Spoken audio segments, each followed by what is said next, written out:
apa kabarnya hari ini? Semoga adik-adik semua sehat-sehat selalu ya. Nah, hari ini kakak punya cerita untuk adik-adik. Tapi sebelum kita bercerita, mari kita berdoa.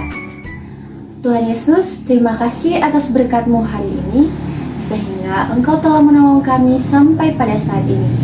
Tuhan, sebentar lagi kami akan mendengarkan firman-Mu, dan kiranya Engkau yang berkuasa atas kami. Di dalam nama-Mu Tuhan Yesus, kami telah berdoa. Amin.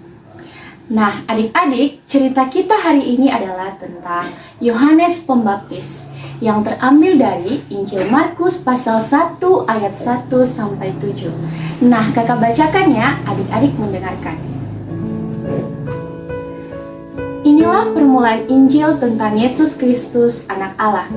Seperti ada tertulis dalam kitab Nabi Yesaya, "Lihatlah, aku menyuruh utusanku mendahului engkau.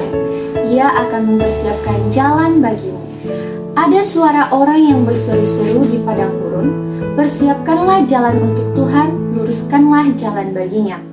Demikianlah Yohanes Pembaptis tampil di padang gurun dan menyerukan, "Bertobatlah dan berilah dirimu dibaptis, dan Allah akan mengampuni dosamu."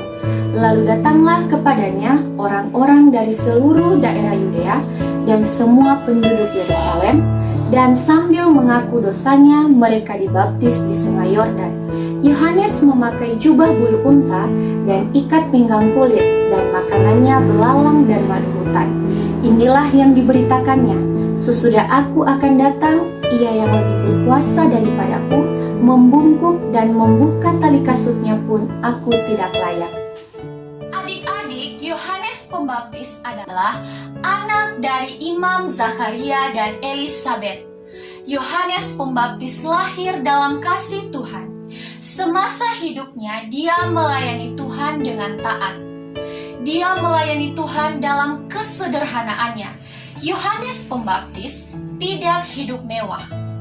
Baju atau jubah yang dia kenakan hanya dari bulu unta.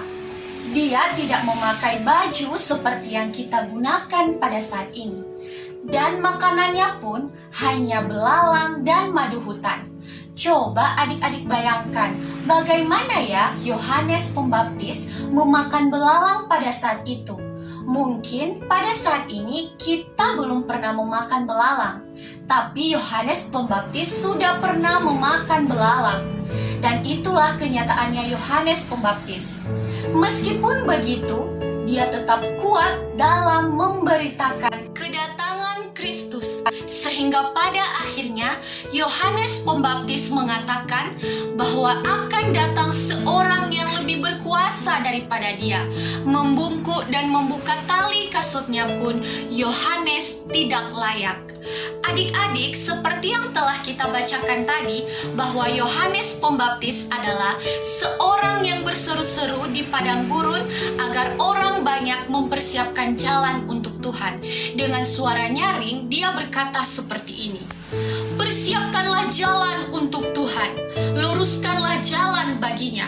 Bertobatlah, berilah dirimu dibaptis, maka Allah akan mengampuni dosamu."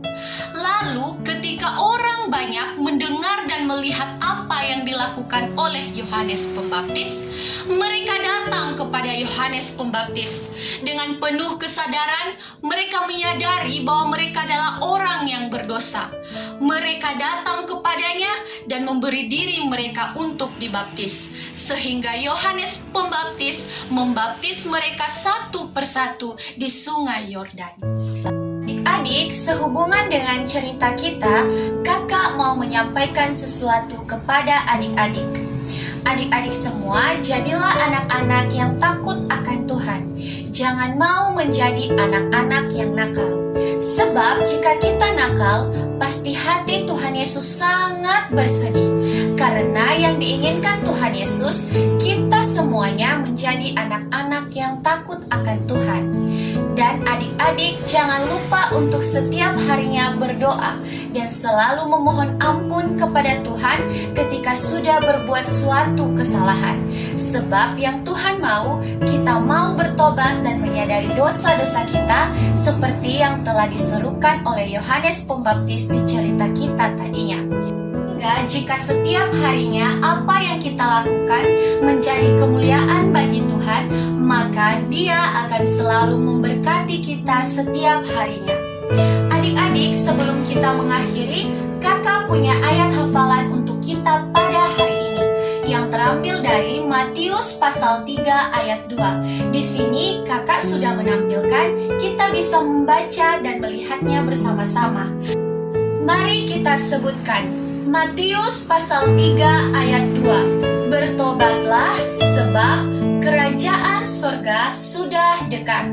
Sekali lagi, bertobatlah sebab kerajaan surga sudah dekat. Mari kita berdoa. Tuhan Yesus yang baik, terima kasih hari ini Engkau telah bersama dengan kami, sehingga kami bisa mendengarkan firman-Mu. Tolonglah kami Tuhan, agar selalu bisa menjadi anak-anak yang takut akan Tuhan. Berkatilah kehidupan kami setiap hari, kami berserah ke dalam tangan-Mu. Di dalam nama Tuhan Yesus kami telah berdoa dan mengucap syukur. Amin. Baik adik-adik semua, sekian saja cerita kita hari ini. Semoga bermanfaat. Tuhan Yesus memberkati. Sampai jumpa.